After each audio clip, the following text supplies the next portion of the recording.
அனைவருக்கும் வணக்கம். இந்த வீடியோவில் குர்திஷ் இன மக்களை பற்றியும் சிரியா நாட்டுக்குள்ளே ரீசெண்டாக முடிவுக்கு வந்திருக்கக்கூடிய சிவில் வார் உள்நாட்டு போரை பற்றியும் டிஸ்கஸ் பண்ண போகிறோம். இந்த இஷ்யூவை பற்றி பேச சொல்லி நிறைய ஸ்டூடெண்ட்ஸ் என்கிட்ட கேட்டிருந்தாங்க. இந்த வீடியோவில் இதை பற்றி நம்ம விரிவாக டிஸ்கஸ் பண்ணுவோம். வாங்க, முதல்ல இந்த குர்திஷ் இன மக்கள் யார் அப்படிங்கிறத நான் எக்ஸ்பிளைன் பண்ணுறேன். அதுக்கப்புறம் சிரியா நாட்டுக்குள்ளே இந்த குர்திஷ் இன மக்கள் ஏன் போராடிட்டு இருக்காங்க, தற்போதைக்கு அங்கே ஏன் உள்நாட்டு போர் நடந்து முடிஞ்சிருக்கு, சிரியன் கவர்மெண்ட்டுக்கும் எஸ்டிஎஃப் சிரியன் டெமோக்ராட்டிக் ஃபோர்ஸஸ் அப்படின்னு சொல்லக்கூடிய குர்திஷ் மக்கள் நிறைய பேர் இருக்கக்கூடிய இந்த போராட்ட குழுக்கும் இருக்கக்கூடிய பிரச்சனை என்ன, இதை நம்ம ஒவ்வொன்றா பார்ப்போம். சரி, இந்த குர்திஷ் மக்கள் யார் அப்படின்னு பார்த்தீங்கன்னா, இவங்க ஒரு முக்கியமான இனம், ஒரு எத்தனிசிட்டி. இவங்க வாழக்கூடிய பகுதி வெஸ்ட் ஏஷியா, மேற்கு ஆசியா. மேற்கு ஆசியாவில் கிட்டத்தட்ட 30 மில்லியன் குர்திஷ் பீப்புள் இருக்காங்க. அதாவது ஒரு 3 கோடி பேர் கிட்ட இருக்காங்க அப்ராக்சிமேட்டாக. டேட்டா என்ன சொல்லுதுன்னா, கிட்டத்தட்ட ஒரு 3 கோடியிலேருந்து 4 கோடி பேர் இருக்காங்க. அரபு மக்கள் அளவுக்கு அவங்க நம்பர்ஸில் அதிகம் இல்லைனாலும் one of the largest ethnicities in West Asian region. இந்த குர்திஷ் இன மக்கள் இவங்களுக்கு முக்கியமான பிரச்சனை என்னன்னு பார்த்தீங்கன்னா, இன்றைக்கி வரைக்கும் அவங்க ஒரு நேஷனாக தான் இருக்காங்க, ஸ்டேட்டாக இல்லை. நேஷன்னா தேசியம், ஸ்டேட்னா நாடு. ஒரு எல்லை பகுதி அவங்களுக்குன்னு இருக்குது, அதில் அதிகாரம் இருக்குது, கவர்மெண்ட் இருக்குன்னா அது ஸ்டேட். ஆனால் இன்றைக்கி வரைக்கும் அப்படி ஒரு ஸ்டேட் இல்லை, வெறும் நேஷன் தான். நேஷன் அப்படின்றது ஒரு கலாச்சார அடையாளத்தை வச்சு பல மக்கள் மத்தியில் ஒரு ஒற்றுமை இருக்கும், நம்மெல்லாம் ஒன்று அப்படின்ற ஒரு ஃபீலிங் இருக்கும். அது மட்டும்தான் இன்றைக்கி வரைக்கும் இருக்கே தவிர அவங்களுக்கு நாடு இல்லை. அதனால தான் அவங்கள ஸ்டேட்லெஸ் பீப்புள் அப்படின்னு சொல்கிறோம். கிட்டத்தட்ட ஸ்ரீலங்காவில் வரக்கூடிய ஸ்ரீலங்கன் தமிழ்ஸ் மாதிரி தான் இன்றைக்கி வரைக்கும் அவங்க இருக்காங்க. இந்த குர்திஷ் இன மக்கள் எந்த நாடுகளில் வெஸ்ட் ஏஷியாவுக்குள்ளே வாழ்கிறாங்கன்னா, ஒரு 4 நாடுகளில் மெயினாக வாழ்கிறாங்க. Iran, Iraq, Syria, Turkey. இந்த பிரச்சனை இது பல நூற்றாண்டுகளாக இருக்கக்கூடிய பிரச்சனை. 20ஆம் நூற்றாண்டில் இந்த குர்திஷ் இன மக்கள் தங்களுக்குன்னு ஒரு தனி நாடு வேணும் அப்படின்ற விருப்பத்தில் அவங்க இருந்தாங்க. அந்த காலகட்டத்தில் ஃபஸ்ட்டு வேர்ல்டு வார் நடக்குது. இந்த ஃபஸ்ட்டு வேர்ல்டு வாரில் வெஸ்ட் ஏஷியாவுக்குள்ளே பார்த்தீங்கன்னா 2 குரூப்ஸ் ஃபைட் பண்ணுறாங்க. ஒரு குரூப் ஆட்டோமேன் பேரரசு, ஆட்டோமேன் எம்பையர். இன்னொரு பக்கம் ஐரோப்பிய நாடுகள் அவங்க இருக்காங்க, மெயினாக பிரிட்டிஷும் ஃப்ரான்ஸும் இருக்காங்க. இந்த பிரிட்டிஷும் ஃப்ரெஞ்சும் என்ன பண்ணுறாங்கன்னா, அந்த ஆட்டோமேன் எம்பையரை டிஃபீட் பண்ணணும் அப்படின்றதுக்காக குர்திஷ் இன மக்கள்கிட்ட போய் சப்போர்ட் கேட்குறாங்க. நீங்கள் சப்போர்ட் பண்ணுங்கள், அவங்கள டிஃபீட் பண்ணிவிட்டு அதுக்கப்புறம் உங்களுக்கு நாங்கள் சுதந்திரம் வாங்கி கொடுத்துட்றோம், தனி நாடு அமைச்சு தரோம் அப்படின்னு சொன்னாங்க. சொல்லப்போனால் இந்த மாதிரி அரபு மக்களையும் ஏமாத்துறாங்க, குர்திஷ் மக்களையும் இந்த மாதிரி ஏமாத்துறாங்க. ஆனால் ஃபஸ்ட்டு வேர்ல்டு வார் முடிவுக்கு வருது, ஆட்டோமேன் எம்பையரை பீட் பண்ணிடுறாங்க.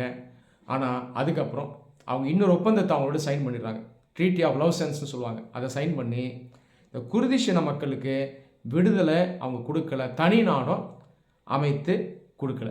ஸோ இந்த மாதிரி இந்த குர்திஷ் இன மக்கள் கிட்டத்தட்ட ஒரு 100 வருஷத்துக்கு முன்னாடியே இந்த பிரிட்டிஷாலையும் ஃப்ரெஞ்சாலையும் ஏமாற்றப்பட்டாங்க. அதுக்கப்புறம் இந்த குர்திஷ் மக்கள் எப்படி வாழ்கிறாங்கன்னா, இந்த ஈரான், ஈராக், சிரியா போன்ற நாடுகளுக்குள்ளே இருக்காங்க.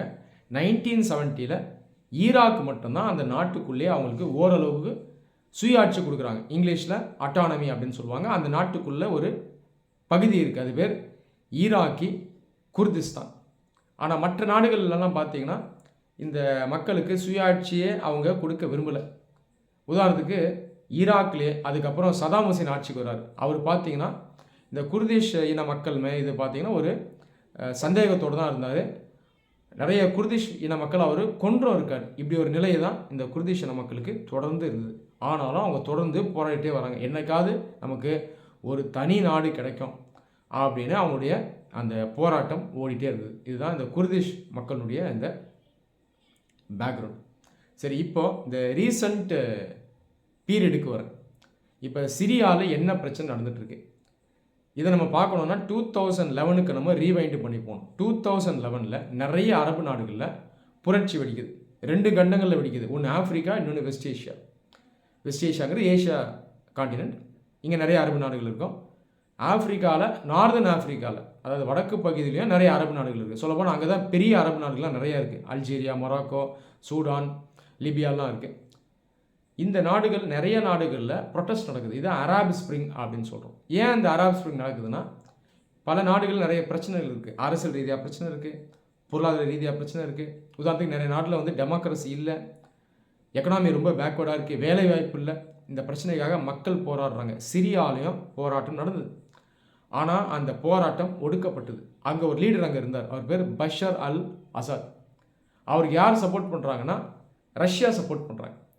ஆனால் மற்ற சில நாடுகளுக்கு பார்த்தீங்கன்னா அமெரிக்கா சப்போர்ட் பண்ணாங்க. ஆக மொத்தம் இந்த கிரேட் பவர்ஸ் இருக்காங்களே, இந்த பெரிய சக்திகள், அவங்க இந்த அராப் ஸ்ப்ரிங்கில் மக்களுடைய போராட்டம் இருக்குது, அதை ஒடுக்கணும் அப்படின்ற அடிப்படையில் என்ன பண்ணுறாங்கன்னா, இவங்க அந்த நாடுகளுடைய லீடர்ஸ்க்கு சப்போர்ட் பண்ணாங்க.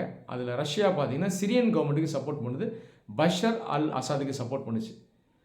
இந்த சப்போர்ட்னால பஷர் அல் அசாத் என்ன பண்ணார்னா, அந்த ப்ரொட்டஸ்டர்ஸை ஒடுக்கி ஒரு கொடுங்கோல் ஆட்சியை நடத்திட்டு வந்தார். 2011 2024 வரைக்கும் கிட்டத்தட்ட 14 வருடங்கள் அவருடைய ஆட்சி தான் இருந்தது. இது நடுவில் பார்த்தீங்கன்னா அந்த நாட்டுக்குள்ளே உள்நாட்டு போர் இருந்துச்சு, சிவில் வார்னு சொல்லுவாங்க இங்கிலீஷில். இந்த சிவில் வாரில் இந்த சிரியன் கவர்மெண்ட்டை எதிர்த்து, அதாவது பஷர் அல் அசாதை எதிர்த்து நிறைய போராட்ட குழுக்கள் சண்டை போட்டாங்க. இதில் இந்த குர்திஷின மக்களும் அதில் உள்ளடக்கம். இப்போது பாருங்கள், ரஷ்யா சிரியன் கவர்மெண்ட்டுக்கு சப்போர்ட் பண்ணுறாங்க. ரஷ்யாவுடைய எதிரி யார்? அமெரிக்கா. அவங்க ஆட்டோமேட்டிக்காக யார் சப்போர்ட் பண்ணுவாங்கன்னா, அந்த நாட்டுக்குள்ளே போராட்டம் பண்ணுறவங்களுக்கு சப்போர்ட் பண்ணுவாங்க. பொதுவாக இந்த மாதிரி தான் ஈக்குவேஷன் இருக்கும் இந்த 2 கிரேட் பவர்ஸ் நடுவில். அப்போது அமெரிக்கன்ஸ் என்ன பண்ணுறாங்கன்னா, சிரியாவுக்குள்ளே யாரெல்லாம் போராடுறாங்களோ கவர்மெண்ட் எதிர்த்து அவங்களுக்கு சப்போர்ட் பண்ண ஆரம்பிக்கிறாங்க. இதில் அமெரிக்கன் சப்போர்ட் பண்ணுறது யாருன்னு பார்த்தீங்கன்னா, இந்த குர்திஷின மக்களுக்கு. சிரியாவுக்குள்ளே இருக்கிற நிறைய குர்திஷ் மக்கள் அந்த கவர்மெண்ட்டுக்கு எதிராக சண்டை போடுறாங்க அமெரிக்கன் சப்போர்ட்டோட. இதில் உருவாகக்கூடிய ஒரு போராட்ட குழு தான் இந்த SDF, Syrian democratic force. So இப்படி இந்த சிவில் வார் போயிட்டே இருக்குது. இதற்கிடையில் அதில் இன்னொரு குரூப் ஸ்ட்ராங், அதாவது பேர் ஹெச்டிஎஃப். இந்த ஹெச்டிஎஸ் அப்படிங்கிறது ஒரு காலத்தில் அல்கெய்தாவோட க்ளோஸாக இருந்த சில நபர்கள் என்ன பண்ணுறாங்கன்னா, அதுக்கப்புறம் அதுலேருந்து வெளியே எஸ்டிஎஸ் அப்படின்ற அமைப்பு உருவாக்குறாங்க. இந்த எஸ்டிஎஸில் ஒரு முக்கியமான போராட்ட குழு லீடர் யாருன்னு பார்த்தீங்கன்னா அல் ஷாரா. இன்றைக்கி சிரியன் கவர்மெண்ட்டுடைய தலைவராக அவர் தான் இருக்கார். இன்றைக்கி சிரியாவுடைய ஆட்சியாளரே அவர் தான். இந்த சிவில் வாரில் டிசம்பர் 2024 கிட்டத்தட்ட ஒரு வருஷத்துக்கு முன்னாடி இந்த ஹெச்டிஎஸ் என்ன பண்ணுறாங்கன்னா, பஷர் அல் அசாதனுடைய கவர்மெண்ட்டை வீழ்த்திடுறாங்க. ஃபைனலாக அவருடைய ஆட்சி முடிவுக்கு வந்துடுது. அதற்கப்புறம் இந்த ஹெச்டிஎஸ் லீடர் அல் ஷாரா இருக்கார் இல்லையா, அவர் இந்த நாட்டினுடைய ஆட்சியில் கையில் எடுக்கிறாரு. இன்றைக்கி இந்த அல் ஷாரா அவர் தான் சிரியாவை ஆட்சி பண்ணிட்டு வர்றாரு. இன்றைக்கி இவருக்கு அமெரிக்கன்ஸ் சப்போர்ட் பண்ணுறாங்க. சரியா? இப்போ நீங்கள் கேட்கலாம், இது பிரச்சனையே இல்லையே, உள்ள எஸ்டிஎஸ் லீடர் இருக்கார், அசாத் வெளியே போயிட்டார், இன்னொரு பக்கம் குர்திஷ் மக்கள் இருக்காங்க, இப்போ இன்றைக்கி ஏன் பிரச்சனை அப்படின்னு கேட்கலாம். இதற்கு காரணம் என்னென்னா, இவ்வளோ காலமாக அந்த சிவில் வார் 2011 2024 வரைக்கும் நடந்தது. இவ்வளோ காலமாக அந்த கவர்மெண்ட்டுக்கு எதிர்த்து பல ஆண்டுகளாக சண்டை போட்ட முக்கிய இனம் யாருன்னா இந்த குர்திஷ் இன மக்கள்.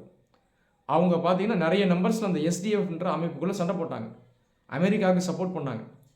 ஆனால் இன்றைக்கி எப்படி ஈக்குவேஷன் மாறிடுச்சுன்னா, இன்றைக்கி இருக்க சிரியன் கவர்மெண்ட் அல் ஷார் அவர் கையில் இருக்குது. இப்போ இவருக்கும் இந்த எஸ்டிஎஃப் அமைக்கும் பார்த்தீங்கன்னா இவங்க மத்தியில் ஒரு பிளவு இருக்குது, இவங்க மத்தியில் கருத்து முரண்பாடு இருக்குது. இப்போ அந்த எஸ்டிஎஃப் இருக்காங்க இல்லையா, அவங்களுடைய மெயின் ஸ்ட்ராங் ஹோல்டு, அதாவது அவங்களுடைய முக்கிய பகுதி சிரியாவுக்குள்ள இந்த நார்த் ஈஸ்ட் தான். அங்கே தான் அவங்க ரொம்ப ஸ்ட்ராங்காக இருப்பாங்க.